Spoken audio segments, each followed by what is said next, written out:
Hello बच्चों, आज हमारे यूट्यूब चैनल में तीसरी क्लास है हमारी।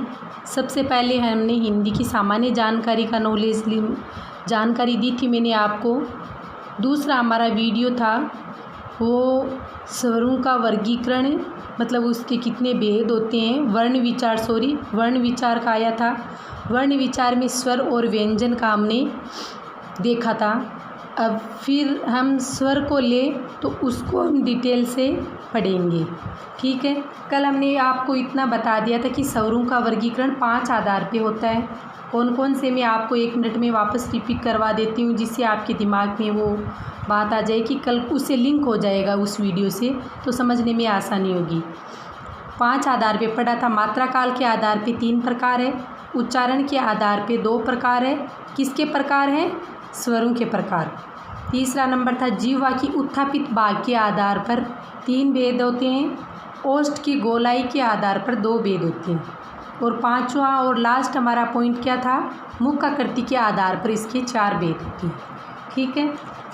अब मैं आपको थोड़ा सा पहले समझा देती हूँ, उसके बाद जो थोड़ा लिखा हुआ है उसमें अपना टाइम ज़्यादा लगता है, इसलिए मैंने नोट्स पहले ही बना लिए हैं, वो मैं बाद में बताऊंगी। पहले आपको समझा दूंगी, बाद में लिखा हुआ दिखाऊंगी, इसलिए आपको बेटर समझ में आएगा। पहला हमारा कौन सा था?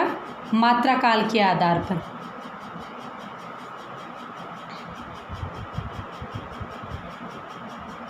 मात्रा काल के आधार पर कितने भेद थे? 3।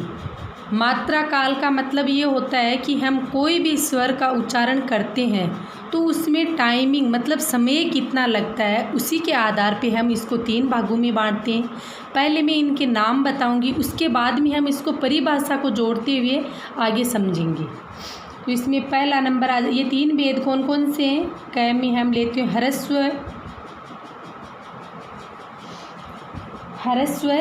स्वर, ठीक है। ह्रस्व मतलब छोटा, कम। ह्रस्व का मतलब छोटा या कम। इसकी परिभाषा हम देखें तो जिस स्वर के उच्चारण में सामान्य या एक मात्रा का समय लगता है, मतलब बहुत कम समय लगता है, उसको हम ह्रस्व स्वर बोलते हैं। देखो, एक मात्रा का मतलब इसका खड़ी पाई की तरह इसकी मात्रा का वो सिंबल होगा, मतलब निशान होगा, इसको हम ऐसे दर्शाएंगे। बहुत कम समय लगता है, उसी को हम ह्रस्व स्वर बोलते हैं। हिंदी में सबसे पहले ह्रस्व स्वर का ही मतलब वो आविष्कार हुआ था, या बोले तो ह्रस्व स्वर को ही रचना हुई थी। इसी कारण ह्रस्व स्वर को हम क्या बोलते हैं? मूल शब्द। सबसे पहले इसकी रचना होने के कारण इसको हम मूल स्वर बोलेंगे। और हिंदी भाषा में टोटल कितने ह्रस्व स्वर हैं? 4। ह्रस्व स्वर की सर्वप्रथम रचना हुई, इसलिए इसको मूल स्वर बोलते हैं। और इसकी संख्या कितनी होती है? 4। हमारे कोई भी मतलब एग्ज़ाम है, कंपटीशन के एग्ज़ाम है, या छोटे मोटे टेस्ट होते हैं, इसमें ये कॉमन क्वेश्चन आ जाता है कि सबसे पहले किसकी रचना हुई थी? ह्रस्व स्वर। 1 नंबर क्वेश्चन का ये आंसर हो गया। दूसरा क्वेश्चन हमारे इससे निकल के आए तो कि ह्रस्व स्वर की संख्या कितनी है? तो 4। अब देखो, हम देखेंगे कौन कौन से 4 हैं। ए, ई, ऊ और री। हमारे 4 मूल स्वर कौन से हैं? ह्रस्व स्वर कौन से हैं? ए, ई, ऊ, री। और इसका जो मात्रा का निशान लगता है, चिन्ह लगता है, बोले तो उसको खड़ी पाई की तरह होता है, मतलब एक का निशान। और इंग्लिश अक्षर में या अंग्रेजी अक्षर में बोले तो आई का निशान होता है।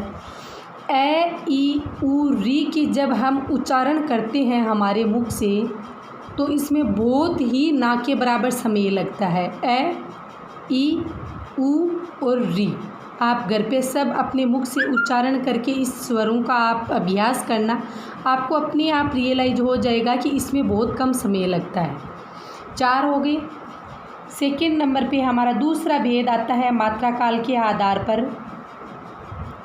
ह्रस्व बाद में क्या आएगा?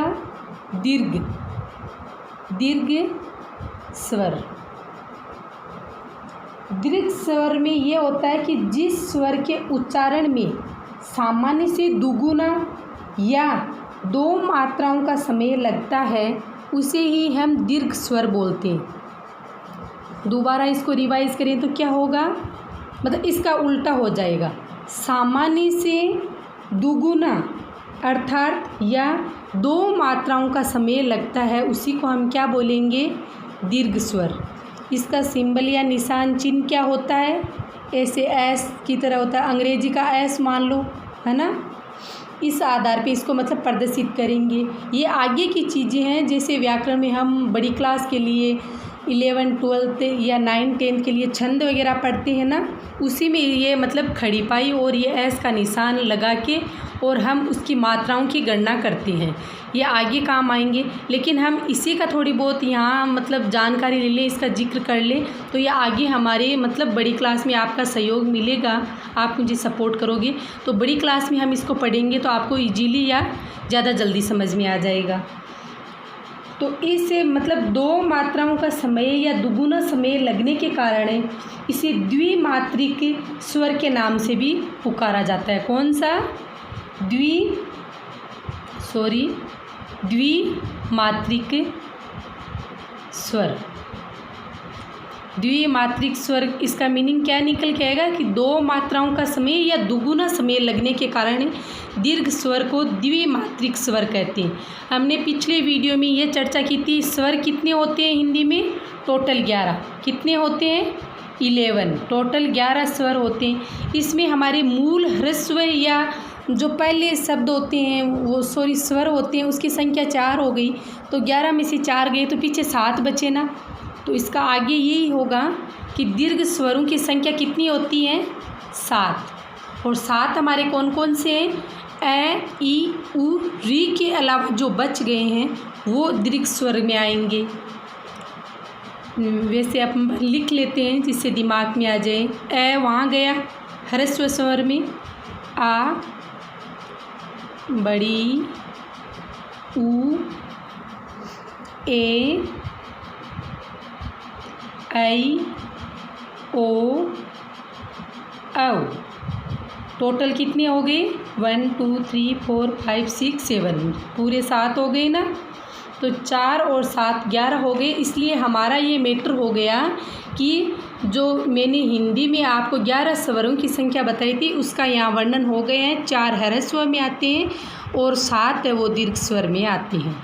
अब देखो हम कैसे आएंगे, हम कैसे माने, किताबी बातों से लिखे हुए पे ध्यान नहीं देना, आपको समझना भी है साथ साथ में। ए आप उच्चारण करके देखना, ए। दूसरा उच्चारण करना आ।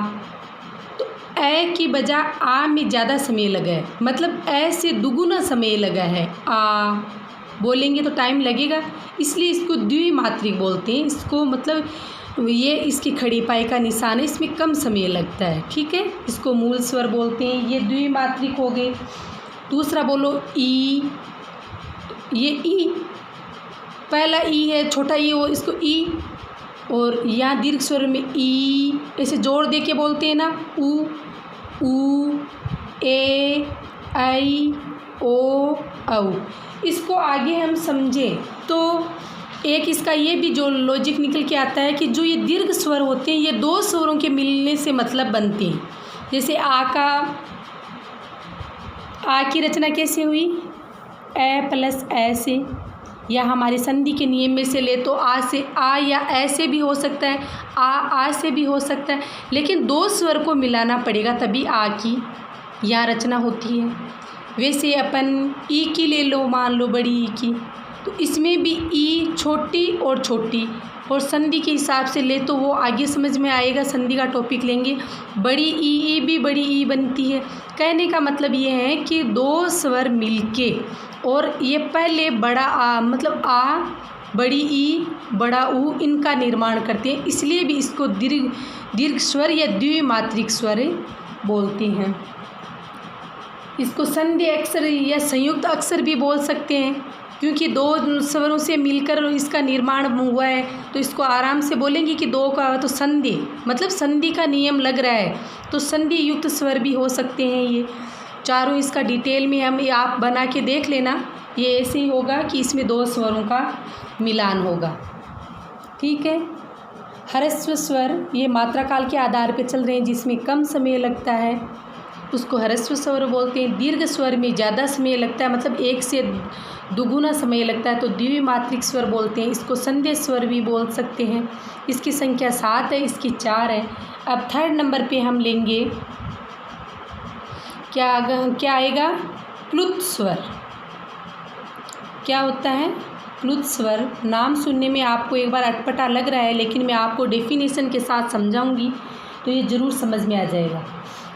हिंदी का ये नियम मतलब ये है कि प्लुत स्वर हिंदी में होते ही नहीं हैं। कोई मतलब जैसे मूल स्वर है, ह्रस्व स्वर है, दीर्घ स्वर है, इनकी 7 हो गई संख्या, टोटल स्वर 7 ही होते हैं। प्लुत स्वर होता ही नहीं है। परंतु किसी स्वर के उच्चारण में हम 1 या 2 मात्रा से ज़्यादा समय लगाएं तो वो प्लुत स्वर बन जाता है। कहने का मतलब ये है कि प्लुत स्वर हिंदी में होता ही नहीं है, उसको बनाना पड़ता है। हम लंबी टेर में या लंबी मतलब आवाज़ में किसी सब स्वर का उच्चारण करते हैं तो वो प्लुत स्वर माना जाएगा। या सामान्य से ले ले तो कि तिगुना समय लगता है, 3 मात्राओं का समय लगता है, उसे प्लुत स्वर कहते हैं। अब देखो ह्रस्व स्वर के लिए हमने आई अंग्रेजी का या खड़ी पाई के निशान के रूप में मात्रा का सिंबल लिया। दीर्घ स्वर में एस का लिया, तो प्लुत स्वर का भी तो कुछ होगा ना। अगर इसको 3 भाग में डिवाइड किया तो इसका भी कुछ निशान होगा। तो इसका ये होता है, मतलब थरी पे ऐसे गांठ लगा दो, ये इसका निशान होता है ये। या फिर इसको त्रिमात्रिक भी बोल सकते हैं, मतलब 2 से ज़्यादा समय लगता है, उसको त्रिमात्रिक स्वर भी बोल सकते हैं। ठीक है। और हिंदी में कोई भी प्लुत स्वर नहीं होता है, तो किसी के भी आगे ये ऐसा निशान लगा दो तो वो सभी प्लुत स्वर में आ जाएंगे। तो अपन ऐसे ही कर लेते हैं कि 3 सब में लगा दें, पूरे 11 का 11 है उसी में। जैसे ए के आगे 3 लगा दिया, आ के आगे 3 लगा दिया, ऊ के आगे ये 3 का निशान मतलब ऐसे गांठ ये वाला लगा दिया, तो ये प्लुत स्वर हो जाएंगे आदि। मतलब ऐसे डैश डैश कर दें तो पूरा आउ तक आप इसको बना सकते हो। ठीक है। मैं आपको व्यवस्थित मेरे नोट्स बनाए हुए हैं, उसको मैं एक बार दिखा दूं। आप इसको लिखने के लिए स्क्रीनशॉट का भी मतलब प्रयोग कर सकते हो। स्वरों का वर्गीकरण 5 आधार पे होते हैं। ये 5 आधार हो गए, बार बार रिपीट नहीं करेंगे, वीडियो बड़ा हो जाएगा।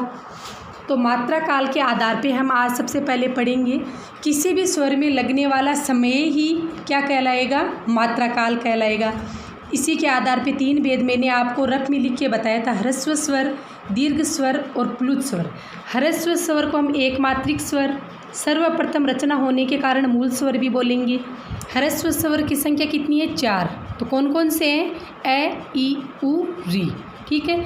दीर्घ स्वर में 1 मात्रा से ज़्यादा समय लगता है तो इसको द्विमात्रिक भी बोल सकते हैं। इसकी संख्या 7 होती है।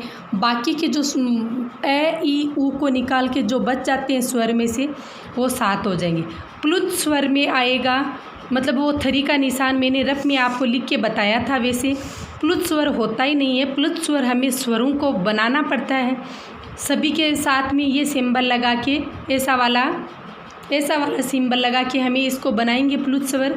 ये टोटली हो जाते हैं, मान लो जिसी के आगे लगा वो प्लुत स्वर हो जाएगा।